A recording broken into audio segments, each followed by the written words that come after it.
अब सुनिए महत्वपूर्ण वार्ता। ग्रामीण स्त्री को शिक्षा के अधिकार से वंचित नहीं रहना चाहिए। जहां एक और देश विकास की दर में लगातार बढ़ रहा है, उसमें यदि शहरी महिला शिक्षा प्राप्त कर रही है तो हमारा ये दायित्व बनता है कि हम शिक्षा के महत्व को ग्रामीण क्षेत्र में पहुंचाएं। भारत एक कृषि प्रधान क्षेत्र है। अधिकतर 70% आबादी ग्रामीण क्षेत्रों में निवास करती है। उनमें से अधिकतर लोग किसान का कार्य करते हैं। उनकी पत्नियां भी खेतों में जाकर काम करती हैं। यदि हम शहरी महिला जाकर उन महिला को साक्षर करते हैं तो एक नारी यदि पढ़ती है तो उसकी आने वाली 10 पीढ़ियां शिक्षित होती हैं। अज्ञानता के कारण वो अंधविश्वास और रूढ़िवादिता से घिरी होती हैं। यदि वो शिक्षा प्राप्त करती हैं तो वे खेती के अलावा अपने बच्चों को भी पढ़ा सकती हैं। साथ ही शिक्षा के माध्यम से वे कुशल शिक्षक भी बन सकती हैं और अपने पति के साथ धन अर्जन में भी सहयोग कर सकती है। शिक्षा के साथ अन्य कौशल जैसे सिलाई, कंप्यूटर आदि चलाना भी सीख सकती हैं। हमारी सरकार ने भी शिक्षा के लिए बहुत काम किया है। 1 से 14 वर्ष की उम्र के लिए सभी के लिए अनिवार्य शिक्षा का नियम बनाया है। प्रौढ़ शिक्षा, जिसमें ग्रामीण महिला घर के काम निपटाकर पढ़ाई कर सकती है।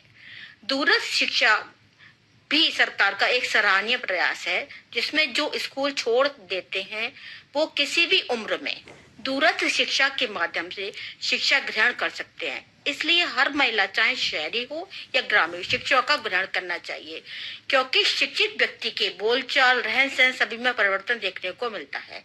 अब मैं आपको शिक्षा के महत्व के बारे में बताऊंगी। किसी ने क्या खूब लिखा है कि शिक्षा जीवन में सफल होने की एक शानदार कुंजी है। इसलिए हमें अपने बच्चों को एक अच्छी शिक्षा देना बहुत जरूरी है। शिक्षा यानी दुनिया की किसी भी चीज को सीखने की और उसका ज्ञान प्राप्त करने की एक प्रक्रिया है। शिक्षा हमें नैतिकता और सदाचार सिखाती है। इसलिए किसी भी देश और समाज को सुचारू और स्थिर रखने के लिए शिक्षा आवश्यक है। जिस देश में ज्यादा शिक्षित लोग होंगे, उस देश की अर्थव्यवस्था भी मजबूत होगी। अमेरिका में की गई रिपोर्ट से पता चलता है कि किसी भी व्यक्ति की आर्थिक और सामाजिक स्थिति ज्यादातर उसकी शिक्षा पर निर्भर करती है। इसके साथ साथ शिक्षित व्यक्ति को घर, परिवार और समाज में सम्मान के साथ देखा जाता है। शिक्षा क्या है? बहुत से लोग सोचते होंगे कि शिक्षा यानी स्कूल में जाकर इतिहास, गणित, राजनीति और मनोविज्ञान जैसे कई विषयों की पढ़ाई करना, लेकिन सिर्फ वही शिक्षा नहीं है। अगर हम दुनिया के किसी भी क्षेत्र में काम करने के लिए जाएं और उसका ज्ञान प्राप्त करें, उसे भी शिक्षा कहा जाता है। फिर चाहे डॉक्टर बनने के लिए पढ़ाई करनी हो या गैरेज में काम सीखना हो, यह दोनों अपने अपने क्षेत्र में शिक्षा ले रहे हैं। शिक्षा एक ऐसा सुंदर शब्द है जो एक कली में से एक सुंदर फूल और एक छोटे बच्चे में से नेता, डॉक्टर और कलेक्टर जैसा बड़ा व्यक्ति बनता है। शिक्षा मनुष्य को आत्मविश्वास, धैर्य, संयम, बहादुरी और वीरता जैसे कई महत्व के गुण सिखाती है। इन सभी गुणों की वजह से ही इनका व्यक्तित्व निखरता है। इसके अलावा हमारी अच्छी और बुरी शिक्षा हमारा और हमारे देश का भविष्य तय करती है। अगर हम शिक्षा को सिंगापुर देश के उदाहरण से समझें तो कुछ सालों पहले सिंगापुर की गणना गरीब और पिछड़ों देशों में की जाती थी, लेकिन सिंगापुर ने शिक्षा पर बहुत ध्यान दिया और जब से सिंगापुर ने शिक्षा को अपनाया तब से उसका नक्शा ही बदल गया। आज सिंगापुर इतना शक्तिशाली हो गया है कि वह अमेरिका और चीन जैसे देशों को टक्कर दे सकता है। यह शक्ति है शिक्षा में। इसलिए तो यह कहा जाता है कि एक विकसित और एक विकासशील देश के बीच सिर्फ दीवार ही होती है। यदि कोई विकासशील देश बन जाए तो क्या आप अपने देश को विकसित बनाना चाहेंगे या नहीं? अगर चाहते हैं तो आज से ही शिक्षा को महत्व देना शुरू कर दें। प्राचीन शिक्षा में समय के साथ परिवर्तन आने लगा और धीरे धीरे शिक्षा का महत्व बढ़ने लगा। अब शिक्षा विश्व के सभी देशों की प्रगति का आधार बनती जा रही है। लेकिन आधुनिक युग में आते आते शिक्षा का एक अलग महत्व हो गया।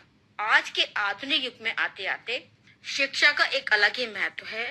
अब शिक्षा विश्व के सभी देशों की प्रगति का आधार बनती जा रही है। लेकिन आधुनिक युग में आते आते शिक्षा का अलग महत्व हो गया है। हमें व्यवहारिक और औद्योगिकरण की शिक्षा भी लेनी जरूरी है। लेकिन वर्तमान समय में मशीनीकरण बहुत तेजी से फैल रहा है। इसकी वजह से लोग बेरोजगार बनते जा रहे हैं। लेकिन शिक्षित व्यक्ति कभी बेरोजगार नहीं बनता, क्योंकि शिक्षा हमें आत्मनिर्भर बनना सिखाती है। इसलिए वर्तमान में दुनिया के किसी भी मनुष्य को अगर अपना जीवन सुखमय बनाना है तो उसे शिक्षा लेनी ही पड़ेगी, क्योंकि शिक्षा ही हमारी परिस्थिति में बदलाव ला सकती है। आधुनिक युग में पढ़े लिखे लोगों को बहुत सम्मान की नजर से देखा जाता है। इन सभी चीजों को देखते हुए आधुनिक युग में शिक्षा बहुत आवश्यक और जरूरी है। शिक्षा दो प्रकार की होती है, औपचारिक शिक्षा, अनौपचारिक शिक्षा। जो शिक्षा स्कूल में ही होती है उसे औपचारिक शिक्षा कहते हैं। इसमें शिक्षक छात्रों के सामने बैठकर एक कक्षा में पढ़ाता है, इसलिए इसे वास्तविक शिक्षा भी कहते हैं।